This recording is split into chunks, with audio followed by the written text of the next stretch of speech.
स्थानिकांना मिळू शकतो, इकडच्या सगळ्या जे ह्या क्षेत्रात काम करतात त्यांना मिळू शकतो. आणि जे आपण जागतिक स्तरावर एक फॉलोअप घेत असतो किंवा आपण ईज ऑफ डुईंग बिझनेसच्या नावाखाली सांगतो की आम्ही हे लायसन्स आता काढून टाकलं, ही परवानगी आता काढून टाकली, हे सगळं काढल्यानंतर जेव्हा आपण इथे येतो तेव्हा कंप्लायन्सचे विषय आहेत, करप्शनचे विषय आहेत आणि इन्फ्रास्ट्रक्चरल कोलॅप्सचे जे विषय आहेत त्याच्यावर राज्य शासनाने थोडं लक्ष केंद्रित करावं. मला वाटतं राजकारण बाजूला ठेवून जर लक्ष इथे केंद्रित केलं तर राज्य सरकार इथे इकडचे नोकऱ्या, इकडचे जे उद्योगधंदे आहेत, इकडचे जे रोजगार आहेत ते वाचवू शकतील. आपण आताच वाटतं की 3 वेगवेगळ्या यंत्रणा ज्या आहेत त्याच्या अंडर हिंजवडी येत असल्यामुळे बऱ्याच ठिकाणी अडचणी निर्माण होतात. तुम्हाला स्वतःला असं वैयक्तिक वाटतं का की एक स्वतंत्र स्वायत्त संस्था किंवा विभाग जो फक्त हिंजवडी आणि या परिसराच्या देखरेखीसाठी किंवा विकासासाठी काम करेल असा एखादा विभाग करावा का? कारण मला वाटतं प्रशासकीय रचना काय असावी त्यापेक्षा जर एखाद्या जसं काय आता इथे जे पालकमंत्री त्यांनी किंवा डिव्हिजनल कमिशनर त्यांनी प्रत्येक महिन्याला एक बैठक घेतली आणि फॉलोअप केलं की तुम्ही काय करताय, तुम्ही काय करताय, तुम्ही काय करताय, एका टेबलवर सगळ्या यंत्रणांना बसवलं आणि तुम्ही काय काम केलं आहे, तुमची जबाबदारी काय, तुम्ही कुठपर्यंत ती जबाबदारी पार पाडलेली आहे, ह्याचा फॉलोअप कोण घेणार. किंवा आता एखादी पाईपलाईन टाकायची, 2-3 वेगळ्या यंत्रणेचे रस्ते असतील तर तिन्ही यंत्रणेला एकत्र बसवा ना. कारण प्रशासकीय जी काही तुम्हाला पुढची पावलं टाकायची असतात त्याला तुम्हाला एक वेगळी आर्थिक घडी बसवायला लागते, तुम्हाला एक प्रशासकीय घडी बसवायला लागते. ती जेव्हा केव्हा ह्या शासनाला वाटेल तेव्हा ठीक आहे. पण माझा आत्ता प्रश्न हाच आहे की जे तुम्हाला डोळ्यात एखादं दिसतंय, रस्त्याचा असेल, फुटपाथचा प्रश्न असेल, कचऱ्याचा प्रश्न असेल, ह्या तुम्हाला यंत्रणा तुमच्या डोळ्यासमोर आहेत, बसवा त्यांना आणि विचारा कोण काय काम करते. हे अजून सोपं होईल. महिन्यापूर्वी अजितदादांनी संपूर्ण रस्ते जे आहेत ते अतिक्रमण मुक्त केले होते. आता परत तिथे त्या ठिकाणी अनेक अतिक्रमण उभे राहिली. कुठेतरी प्रशासनाची किंवा बघा, दादांचा आवाज हा एक वेगळा आवाज होता, तो पुण्यासाठी देखील फार महत्त्वाचा आवाज होता. पण ते सगळं दुर्दैवी घटना घडल्यानंतर आपण पाहतोय एकंदर परवा चाकणचा विषय असेल किंवा आत्ताचा विषय असेल, इथे तसं रेप्रेझेंटेशन जेवढं पुण्याला मिळालं पाहिजे ह्या शासनामध्ये तेवढं मिळत नाही आहे. दुर्दैवाने असं होतं आहे की जे काही राजकारण चालू आहे, मग हा पक्ष फोड, तो पक्ष फोड, ह्याला आपल्यात घे, त्याला आपल्यात घे, हे सगळं करत असताना मुख्यमंत्री असतील किंवा उपमुख्यमंत्री असतील ह्यांचं लक्ष हे शासनाकडून फक्त घाणेरड्या राजकारणाकडे गेलेलं आहे. मी परत एकदा राजकारणावर बोलणार नाही, कारण मला वाटतं आज हिंजवडीसाठी मी इथे आलेलो आहे. आणि विरोधी पक्ष म्हणून असू किंवा जेव्हा सत्ताधारी पक्ष म्हणून असू, लोकांचं जे मत आहे ते ऐकणं गरजेचं आहे. आणि त्याही पुढे जाऊन जे तुम्हाला डोळ्यासमोर दिसतंय ती कामं जी व्हायला पाहिजेत ती तर व्हायलाच पाहिजेत. आता PMRD स्वतःची जी काही पूर्ण ताकद आहे, मग त्याचं आर्थिक बळ असेल, त्याचं प्रशासकीय बळ असेल, वापरा ना. जिथे जिथे त्यांची संस्था तिथे वापरा. जिथे PWD आहे, जिथे इतर काही तुमच्या संस्था असतील त्यांना द्या आर्थिक बळ आणि त्यांच्याकडून ते कामं करून घ्या. पण आपण पाहतोय काही ठिकाणी टेंडरच झाली नाही आहेत, काही ठिकाणी आता मेट्रोचं साधं काम चालू आहे, त्याच्या खालचे तुम्हाला 1-2 मी पिलर दाखवले, ते रस्त्याचे पॉट्स दाखवले, किती धूळ बसली आहे. प्लॅस्टिक नाही निघालं तरी धूळ त्याच्यावर पूर्ण बसलेली आहे. काही ठिकाणी तो फुटपाथ तुटलेला आहे, बॅरिकेड्स इकडे तिकडे आहेत. रस्त्याच्या खालचा पण पाहतो तिथं, म्हणजे मेट्रोच्या स्टेशनच्या खालचं एवढा भयानक रस्ता आहे. कोण येणार ते पुढच्या तुम्ही काही वर्षांमध्ये, कुठच्या कंपन्या येणार इथे? मेट्रो दावा करत आहे की आमची मेट्रो बनून तयार आहे, मात्र सुरुवात होत नाही आहे. का बरं दिनगाई होत आहे? काय वेळ मिळत नाही का पंतप्रधानांच्या, मुख्यमंत्र्यांना? बघा, आता अनेक ठिकाणी जसं आपल्याला आठवत असेल 2024ला पण अटल सेतू हा बनून तयार होता. 3 की 4 महिने लावले पंतप्रधान महोदयांची वेळ घेण्यासाठी. दिव्यामधलं एक स्टेशन तसं चालू होईना, अजून काही गोष्टी होत्या. मला वाटतं आता हे उद्घाटनाची सगळी नाटकं बाजूला ठेवून मुहूर्त जेव्हा तुम्हाला मिळेल तेव्हा मुहूर्त काढा. पण आत्ता लोकांसाठी तरी ह्या मेट्रो आणि ह्या ज्या सुविधा त्या सुरू तर करा. मग येऊन फिता कापा नंतर जेव्हा वाटेल तेव्हा. मुख्यमंत्री आता दिल्लीत गेले होते, ते आता त्यांनी एक प्रतिक्रिया दिली. त्यांचं म्हणणं आहे की मी टेस्टिंग चालू आहे मेट्रोची, त्याच्या आधीच निमंत्रण द्यायला गेलो होतो, कदाचित पंतप्रधान येतील तेव्हा. आपला दौरा कळल्यानंतर ते निमंत्रण द्यायला गेले होते.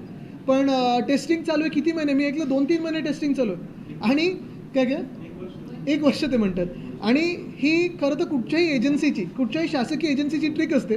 जोपर्यंत एखाद्या मुख्यमंत्र्याची किंवा मंत्र्याची वेळ मिळत नाही तोपर्यंत रंगरंगोटी चालू ठेवा, टेस्टिंग चालू ठेवा, ब्रिज असेल तर लोड टेस्टिंग चालू ठेवा, लाईटचं कनेक्शन पूर्ण करू नका. म्हणजे दाखवायला मोकळे की बघा अजून तयार नाही झालं म्हणून मुख्यमंत्र्यांची वेळ मिळत नाही. आदित्यजी, ज्या प्रकारे रस्त्यावरच्या खड्ड्यांचं साम्राज्य याच परिसरावरतीला पाणीवाडी परिस्थितीमध्ये काल 11 वर्षाच्या मुलाचा जीव गेलेला आहे. तिथे पण मला वाटतं मागच्याच आठवड्यात ह्याच स्थानिक लोकांनी तिथे आंदोलन करून तिथे एकत्र येऊन प्रशासनाला जाग आणण्याचा प्रयत्न केला, पण प्रशासन झोपलेले. आणि मग जीव कोणाचा गेल्यानंतर 4 लाख 5 लाख असं काही तुम्ही कॉम्पन्सेशन देता. पुढे काय? एकीकडे एक मिनिट, इकडचं एकूण परिस्थिती पाहिली तर पुणे जिल्ह्यातील जे उद्योग आहेत दोन्ही म्हणजे चाकण हिंजवडी दोन्ही म्हणजे IT मॅन्युफॅक्चरिंग सगळं. तिथले उद्योग एकत्र जायच्या तयारीत आहेत. बऱ्याचशा IT कंपन्या ज्या आहेत ते यापूर्वी गेलेल्या पण आहेत. अशा वेळेमध्ये उद्योगधंदे आणण्याचा राज्य सरकारकडून मोठा दावा केला जातो, मात्र परिस्थिती वेगळी आहे. तुम्ही कसं पाहता? आपल्याला आठवत असेल जेव्हा महाराष्ट्र राज्याचा अर्थसंकल्प सादर झाला मार्चमध्ये, तेव्हा माझी पहिली प्रतिक्रिया ही होती मुख्यमंत्र्यांच्या भाषणानंतर की मुख्यमंत्री हे ॲलिस इन वंडरलँडसारखे वागत आहेत. त्यांना वाटतं सगळं काही चांगलं आहे, सगळं काही अलवेल आहे, पण जमिनीवर परिस्थिती फार वेगळी आहे. एका बाजूला आपण जागतिक स्तरावर चर्चा करतो की आर्टिफिशियल इंटेलिजन्स असेल, टेक्नॉलॉजी असेल, ह्यामुळे जॉब्स कमी होतील किंवा रिप्लेस होतील, आणि आपल्याकडे दुर्दैवाने रस्त्यावर खड्डे आहेत, जिथे प्लॉट्स दिलेत मॅन्युफॅक्चरिंग प्लांट्सना किंवा IT क्षेत्राला, तिथे इलेक्ट्रिसिटीचं पूर्ण काही सप्लाय नाही आहे, पाण्याचा अजून सप्लाय इथे हाऊसिंग सोसायटीजनं झाला नाही आहे, इथे जे आजूबाजूला एम्प्लॉईज राहतात किंवा इतर रहिवासी आहेत त्यांना जी काही प्रत्येक शहरामध्ये नागरी सुविधा मिळायला पाहिजे ती मिळत नाही आहे. ह्याच्यामुळे महाराष्ट्रातून ह्या कंपन्या जेव्हा स्थलांतरित होतील, ते जॉब्स गेल्यानंतर तो जो धक्का असेल तो फार मोठा असेल. परवाकडे पण चाकणमध्ये जे मी बघत होतो 20 कंपन्या ह्या इथून स्थलांतरित जर झाल्या दुर्दैवाने, तर जवळपास 4,500 ते 5,000 नोकऱ्यांवर, रोजगारांवर फरक पडू शकतो. आहेत का तेवढे संधी आपल्याकडे उपलब्ध करून देण्यासाठी? नाही आहेत. आणि मुख्यमंत्री एका बाजूला डायव्हर्सला किंवा कुठेही जाऊन परदेशी जाऊन मोठ्या मोठ्या सह्या करून येतात, पण मग आपण जे आहेत, ज्या कंपन्या आहेत त्यांच्याबद्दल का नाही लक्ष देतं? ये सब प्रॉब्लम सबको पता है. एक सिक्योरिटी गार्ड से लेकर IT कंपनी के ओनर सबको पता है. पिछले सालों सॉरी, आपण प्रेसमधले प्रेस से रेजिडेंट ओके, चलो एक सवाल लेते रेजिडेंट से, बाकी तो अभी चर्चा आपसे हुई, लेकिन इस जी तो सर ये सालों साल से प्रॉब्लम्स हैं, वर्स्ट ही होती जाती है. मैं 22 साल से इधर हूँ. बेस्ट था इंजीनियरिंग, रूट हुआ, वर्स्ट हो चुका है. प्रॉब्लम सॉल्व नहीं हो रही है और हमें अब उम्मीद भी नहीं है कि प्रॉब्लम सॉल्व हो. PMRDA, MIDC, स्टेट गवर्नमेंट, किसी के पास भी जाओ सिर्फ मीटिंग होती है, आश्वासन मिलते हैं, काम नहीं हो रहा. अभी हम ऐसा क्या करें कि ये काम हो?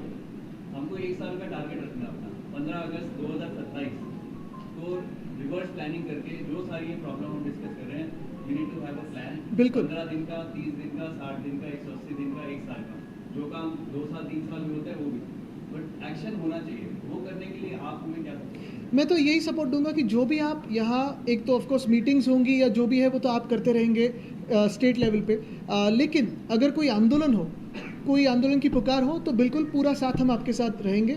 और आपने देखा होगा हमें तो अभी जेनजी से हिम्मत लेनी पड़ रही है सारे हमारी जनरेशन को, लेकिन मुझे लगता है कि यही बात है कि जब तक कोई आंदोलन नहीं होता है, जब तक सरकार की आंखें नहीं खुलती है, तब तक ये सरकार हिलती नहीं है. अभी परसों जब मैं गया वहाँ चाकण में, और उसके साथ ही जो ऐसी मेरी एक मीटिंग हुई इंडस्ट्रियलिस्ट के साथ, उसी के बाद दूसरे दिन इंडस्ट्रीज मिनिस्टर को वहाँ जाके 5 घंटा बैठना पड़ा और सबको साथ लाने पड़ा. अभी उन्होंने 31 अगस्त की टाइमलाइन दी है, डेडलाइन दी है. 1 सितंबर को या फर्स्ट वीक ऑफ सितंबर में जाने वाला हूँ वापस चाकण, और कितना काम हुआ देखने वाला. ऐसे ही यहाँ भी करना होगा. तो यहाँ भी 15 दिन या 20 दिन के बाद मैं वापस आता हूँ, और क्या कोई आपसे अप्रोच हुआ है नहीं हुआ है शासन से, ये देखते हैं, तो एक आंदोलन पुकारना पड़ेगा हमें. मुंबई जाम करण्याचा इशारा पुन्हा देण्यात आलेला आहे. मला वाटतं मी आपल्याला आज फक्त हिंजवडीवरती येईन, कारण आज हा विषय महत्त्वाचा आहे.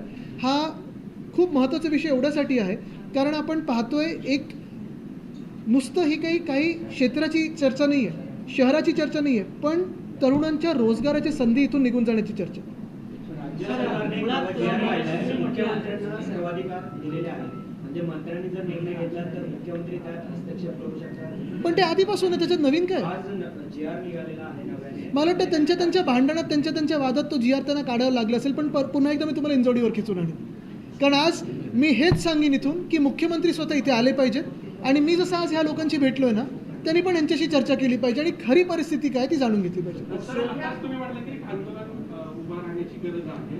काही जे ऑलरेडी परवानगी मागताय, जिंजवाड़ी मान मालूम कि जितने भी कोऑपरेटिव ऑर्गेनाइजेशन है सबका एक हमारा गठन है. हमने जाके ऑलरेडी 6 सितंबर के लिए आंदोलन के लिए पुलिस से भी परमिशन मांगी. आपको परमिशन कोई भी आंदोलन परमिशन से होता ही नहीं है. अगर आंदोलन करना है, अपने हक खींच के लाने हैं, तो आपको रास्ते पे आना पड़ेगा और हम साथ में रहेंगे. 6 सितंबर को कैन भी मतलब ठीक है, डन, पूरी ताकद देंगे. खड्ड्यांचा विषय जो आहे, खड्ड्यांचा विषय सध्या राज्यभरात गाजतोय. उद्योगमंत्री चाकणच्या दौऱ्यावर होते आणि ते दौऱ्यावर असल्यामुळे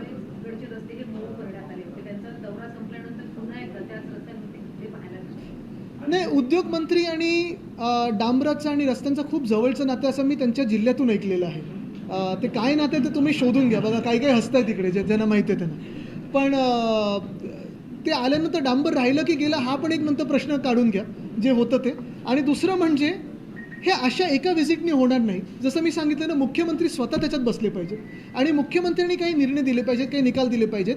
जे काही आम्ही पाहतो, रिंग रोडचा एक विषय झाला, एक एलिव्हेटेडचा विषय झाला, पण हे सगळं 3 वर्षांतर 5 वर्षानंतरच्या गोष्टी, जसं 2047 साली विकसित भारत बनेल, करा तेव्हाचं. पण आत्ताचं काय, आत्ता तुम्ही काय करता आणि ही परिस्थिती का अशी उद्भवली? गेल्या 5 वर्षामध्ये तुमचं सरकार असताना तुम्ही काय केलं नेमकं जेणेकरून 36,000 उद्योग बाहेर गेलेत, ह्याचं पण उत्तर पाहिजे. अजितदादा यांचं निधन ज्या झाल्यानंतर उद्योगासाठी मुख्यमंत्र्यांनी आता पंतप्रधानांची भेट घेतली, त्यांनी सांगितलं की पंतप्रधान येतात उद्घाटनासाठी. पण इथे आता उदाहरण परिस्थिती पाहिली तर तुम्ही पंतप्रधानांना आव्हान करणार किंवा इथं लक्ष्मी उद्घाटन करणार, पण तारीख कधी सांगणार? नाही, पण त्यांनी जे ट्विट केलं आता सांगितलं की बाबा पंतप्रधान येत आहेत. हो, कारण तुमचं लाईव्ह रिपोर्टिंग त्यांनी बघितलं म्हणून त्यांना ट्विट करायला लागलं. पण खरोखर मुख्यमंत्री आणि प्रधानमंत्र्यांमध्ये चर्चा जी झाली ती फक्त आणि फक्त राजकीय झाली. कारण त्यांच्या एका उपमुख्यमंत्र्यांना त्यांची जागा घ्यायची आणि यांना वरती जायचं नाही. किंवा नीती परिस्थिती जी आहे ते त्यात तुम्ही लक्ष घालण्याचे आव्हान करणार आहे. मी नक्कीच एक तर सांगेन, बघा काय आहे की आपल्या राज्याचे विषय खरं तर आपल्या राज्याच्या पातळीवर ठेवले पाहिजेत. आणि मुख्यमंत्री जरी आले, मला माहिती आहे मुख्यमंत्र्यांच्या ऑफिसमध्ये एवढी ताकद असते की सगळे ऑफिसर लाईनमध्ये बसून सगळे विषय सुटू शकतात. गेल्या वर्षी अजित पवार होते, त्यांनी चाकण असेल इंजवडी इथे दौरा केला होता. अजित पवारांचं निधन झालं, त्यानंतर चाकण असेल, इंजवडी असेल किंवा पुण्याकडं दुर्लक्ष होते असं वाटते. कारण नक्कीच, पण आपण एकंदर जर पाहिलं असेल तर संपूर्ण महाराष्ट्रात असेच सगळीकडे हाल आहेत. मुंबईमध्ये पण आम्ही हेच विषय घेऊन लढतोय. काल नाशिकमध्ये राऊत साहेबांनी पाहिलं असेल मोठा मोर्चा काढला. 13 तारखेला मी स्वतः होतो. नाशिक तर मुख्यमंत्र्यांनी दत्तक घेतलं होतं 2017 साली. निओ मेट्रो येणार होतं, रस्ते सुधारणार होते. आता आपण पाहतोय सिंहस्थ कुंभमध्ये किती मोठा घोटाळा येतोय बाहेर. सगळे हसत चालले विषय. आयटी पार्क वॉटर पार्क झाला अशा बातम्या चालल्या होत्या. मोठ्या प्रमाणात सोशल मीडियावर ट्रोल पण होत होतं. या ठिकाणी मोठ्या प्रमाणात ओढे नाले बुजवण्यात आले, ड्रेनेजची व्यवस्था चांगली नाही आहे. तर अजूनही म्हणजे वॉटर पार्क होतंय पूर्ण. वॉटर पार्क होतच आहे. पण मी तुम्हाला अजून एक सांगतो, जो विषय मी गेले 3 वर्ष सातत्याने लावून धरला, मंत्री असताना देखील याच्यात लक्ष घातलं होतं, ते म्हणजे मुळ्या मोठ्यामध्ये जे रिव्हरफ्रंट डेव्हलपमेंट होतं आहे ते खरं रिव्हरफ्रंट डिस्ट्रक्शन आहे. तो जाऊन तिथे प्लॅन तुम्ही स्वतः पाहून या. दोन्ही बाजूनी 50-50 मीटर, काही काही ठिकाणी 70 मीटरपर्यंत राडारोडा टाकलं आहे. आणि कुठचंही जागतिक पातळीवर तुम्ही नदीचा अभ्यास केला तर जगात सगळ्या नद्या ह्याचं रुंदीकरण होतं, खोलीकरण होतं. आपल्याकडे हे मुळा मोठा प्रवाहपूर्ण साबरमतीचं वेगळं असून देखील ह्याचं अरुंदीकरण होतं आणि खोली जी आहे ती कमी करतात. पंतप्रधान मोदींचा 16 ऑक्टोबरला जाहीरनामा होणार आहे. 25 ला मुख्यमंत्री देवेंद्र फडणवीसांनी या संपूर्ण समस्यांसंदर्भात बैठक घेतली होती. सिंगल पॉईंट अथॉरिटीच्या मार्फत या सगळ्या समस्या सोडवल्या जातील असं म्हटलं होतं. अजूनही तसं आता जुलै 2025 आणि आता ऑगस्ट 2026 एक तरी गोष्ट याच्यातली सुटली का बघा. म्हणजे मुख्यमंत्री महोदय स्वतःच्या मित्रांना, एका भाजपच्या आमदाराला मुंबईत 16 एकर जागा अशीच फुकटात देत आहेत. दुसरीकडे काही काही जागा अशा दुसऱ्या मित्रांना देत आहेत. जागा देण्यात सुटलेले आहेत मुख्यमंत्री महोदय, पण जे प्रश्न सोडवायचे ते काही प्रश्न सुटत नाही. इथे रस्ते होत नाहीत, मात्र शक्तीपीठसाठी 1 लाख कोटी रुपये सरकार खर्च करत आहे. ते आहे पुण्यात तो काय हाय रॅपिड मास तो ट्रान्सपोर्टचा आहे, तिकडचा रिंग रोड आहे. असे अनेक विषय जे गरजेचे नाही आहेत. ठाण्यात देखील तसंच चाललंय. 16 ऑक्टोबरला पंतप्रधान बारामती येणार. चांगले. इंजोडीची काय मी तरी इंजोडीला आलो, परत पुढच्या महिन्यात येणार आहे. आणि काय नक्की शासन हल्लंय 6 तारखेला तर त्यांनी आंदोलन सांगितलं. 6 तारखेच्या आंदोलनाला आमचा पाठिंबा आहे.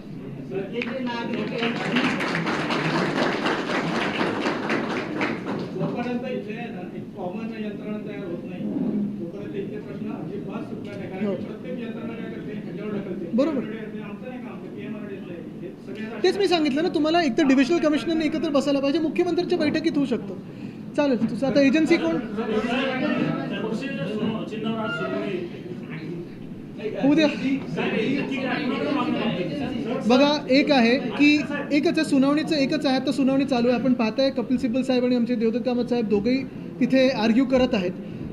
ज्या काही आर्ग्युमेंट झालेल्या आहेत, ज्या काही विषय आमच्याकडून पेटिशनर म्हणून ठेवायचे आहेत ते आपण आपल्या माध्यमातून लोकांना दाखवलेले आहेत. आता लोकांनी देखील ते ऐकून लोकांच्या मनात दूध का दूध पाणी का पाणी केलेलं आहे. निकाल देखील तसाच यावा ही अपेक्षा आहे. त्यांची सोशल मीडियावर व्यक्त होत असतात विविध प्रश्न ते मांडतात सोशल मीडियावर. मात्र ज्या प्रकारे केंद्र सरकार 2 लाख अशा काही पोस्ट आहेत ते ब्लॉक करायला सुरुवात केलेली आहे. याबद्दल तुम्हाला काय वाटतं? ये डर अच्छा है लेकिन जेनजी रुकेगा नहीं. सर, आता सुनावणीबद्दल विचारलं तुमची वैयक्तिक काही एवढ्या चांगल्या पद्धतीनं तुमच्या वकिलांनी बाजू मांडलेली आहे, मात्र तरी तुम्हाला विश्वास आहे न्याय व्यवस्थेवरती? विश्वास ठेवायला लागतो. चल एजन्सी हां आता इथंच विचारा असंच घ्या ना, तुमचं आहे ते 3 एजन्सी आहेत. हे बोलले होते की हे महानगरपालिका जाणार आहे, पण कधी जाणार काय जाणार याच्याबद्दल अजून काही साचवते नाही. याच्याबद्दल थोडी माहिती देऊ शकाल, कारण की भरपूर नेते येऊन गेले ते सांगतात की आता महानगरपालिकेत बघा मी आत्ताच सांगितलं प्रशासकीय यंत्रणा किंवा प्रशासकीय रचना जी बदलायची आहे ती शासन निर्णयावर होते. पण हे जे विषय आहेत, मी देखील मंत्रिमंडळात काम केलेलं आहे, मला पक्का माहिती आहे मुख्यमंत्र्यांनी एक बैठक घेतली ना आणि सगळे अधिकाऱ्यांना विचारलं की तुमचं काम हे होतं, तुम्ही काय केलं, तुमचा रस्ता असा दिसतो, तुम्ही काय केलं आहे, तुम्ही गॅसची पाईपलाईन टाकणार होता, तुम्ही काय केलं आहे, सगळे लाईनीत येऊ शकतात.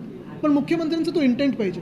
Sir, today you have visited here in Injodi and also you have inspected metro stations and take a meeting with IT forum officer. What will tell? Today I visited Hinjawadi. It is a big IT sector here. You can see the IT sector people suffering because of traffic and the lack of infrastructure. There is an absolute collapse of infrastructure here. Just like Chakan, where you have 20 industries moving out, the fear is if this doesn't improve, big companies from here will move out too. The bigger issue is not just about infrastructure or corruption. The biggest issue is because of infrastructural collapse and corruption, when industries and sectors move out, there is a huge job loss that the state has to suffer, and that is what we must fight against. Yesterday, 11-year-old child has been died due to bad roads in an accident. There have been multiple accidents. Yes, yesterday one 11-year-old child has passed away because of an accident. Yet the government refuses to wake up. There is a protest called by all the local residents and employees here on 6th of September, and we will wholeheartedly support that protest. Sir, doctor Narendra Dabholkar के हत्या मामले में जो आरोपी है सचिन अमूर है, उनको Bombay high court से जमानत मिली है. मुझे थोड़ी इस पे जानकारी लगेगी, फिर इस पे बात कर सकेंगे. आता ठरवा मी करतो की सर, चाकन के खड्डों के बाद अचानक जाग आए हुए प्रशासन ने चाकन में विजिट देना शुरू किया है. इस बारे में आप क्या कहोगे? अभी हिंजौड़ी में सेम परिस्थिति है. 10 दिन पहले हमारे जो सांसद राजाभाऊ वाजे साहब को एक जवाब मिला पार्लियामेंट से, उसी में यही लिखा था कि पिछले 5 सालों में महाराष्ट्र से 35,000 लगभग इंडस्ट्रीज़ यहाँ से स्थलांतरित हुए हैं, बंद हुए हैं. उसी के बाद चाकन से न्यूज़ आई, खबर आई कि 20 इंडस्ट्रीज़ शिफ्ट हो रहे हैं. मैंने विजिट की, आपके माध्यम से जो चाकन की स्थिति है उसको एक्सपोज किया, और उसी के बाद इंडस्ट्रीज़ मिनिस्टर को भागते भागते जाना पड़ा. थोड़ी सी उन्होंने फर्स्ट एड की है, लेकिन आगे क्या होता है ये हम जल्दी देखेंगे. सर, फर्स्ट एड जो देखी गई है वो उनके आने की वजह से सिर्फ दिखावा था, वो भी एक्सपोज करेंगे. धन्यवाद. Thank you.